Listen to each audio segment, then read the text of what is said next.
Hi, my name is Emma Lenza. I'm playing Kaylee in the upcoming production of Three Women in a Wildfire, and I'm joined today by the playwright, Julianne Jigour. We're going to chat a little bit about the play. Hi, Julie. Hello. Do you want to just maybe introduce yourself and what your relationship is to Santa Clara University, and maybe a little bit about why you chose to go into playwriting?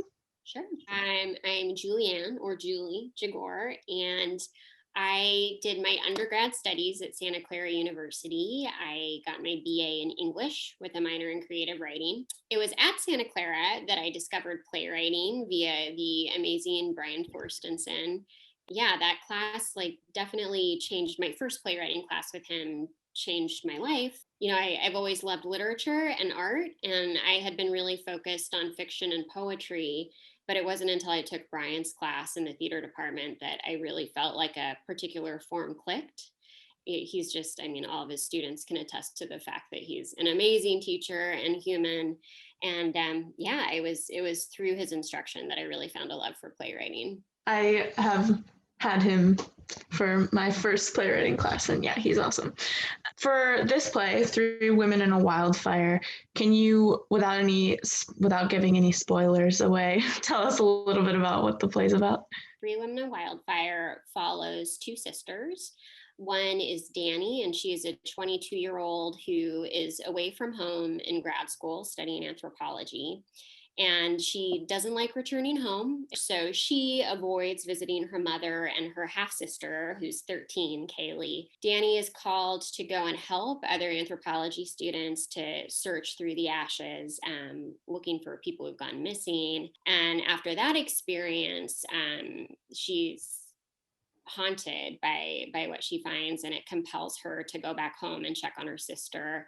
And when she goes back home, she finds that her mother's new boyfriend, who is an extremely devout religious man, has totally transformed their life. It looks very different from the last time she visited. Her little sister Kaylee is very excited about this new boyfriend and very excited to have a father, and also very excited to subscribe to his beliefs, including that she should vow her virginity to him at a purity ball. So when Danny's back home, she's grappling with how her family's life is transformed and her concerns about her sister, and also what she's unearthing in her own past. Anyone who is in the Bay or Northern California, or really anywhere in California, we all have memories of wildfires happening over the past few years. But I'm wondering if were there any specific events related to that or otherwise that inspired this particular story? Initially, I wrote this as a 10-minute play, but I wrote the play in response to an environmental prompt given by the organization Playground. It was just as wildfire seasons were really starting to get precarious. And then I received a commission from Playground and an environmental arts organization, Planet Earth Arts, to expand that play into a full length.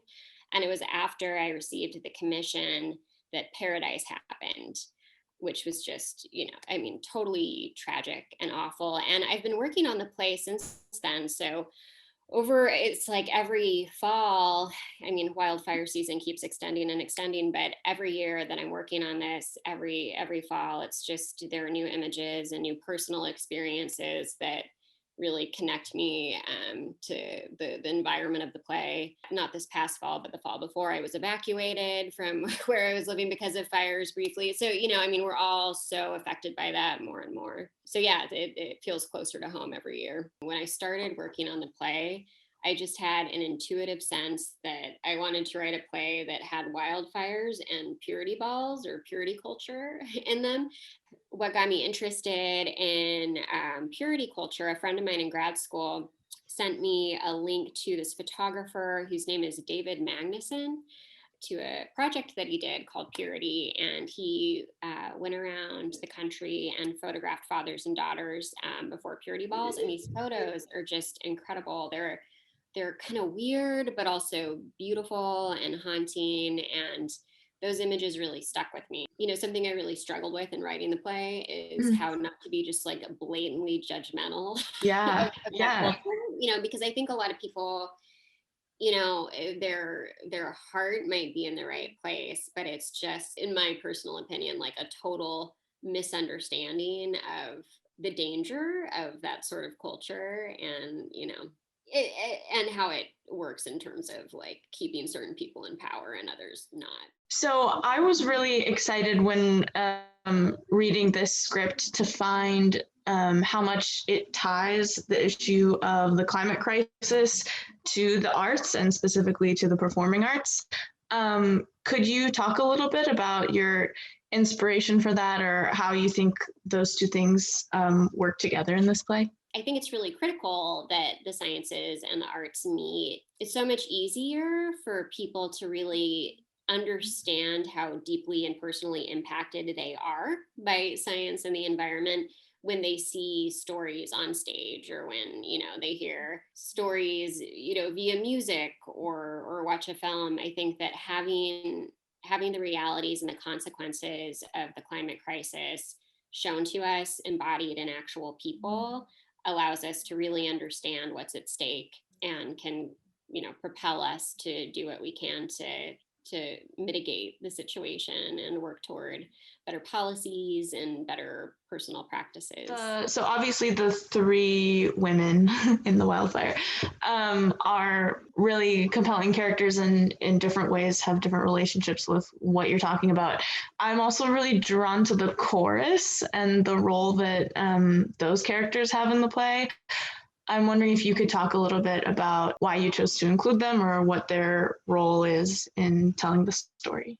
Yeah, I mean, I felt like I really wanted to give worlds around the three women a voice, and having these characters that could both, be the sound of the news, or, the sound of characters on TV, or different people that they're interacting with.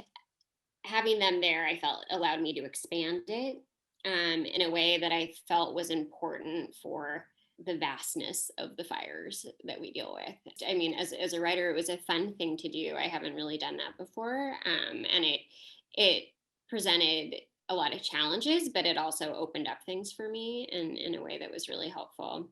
Is there a certain moment or line in the play that really stands out to you, or something that you think you'll always remember about this piece?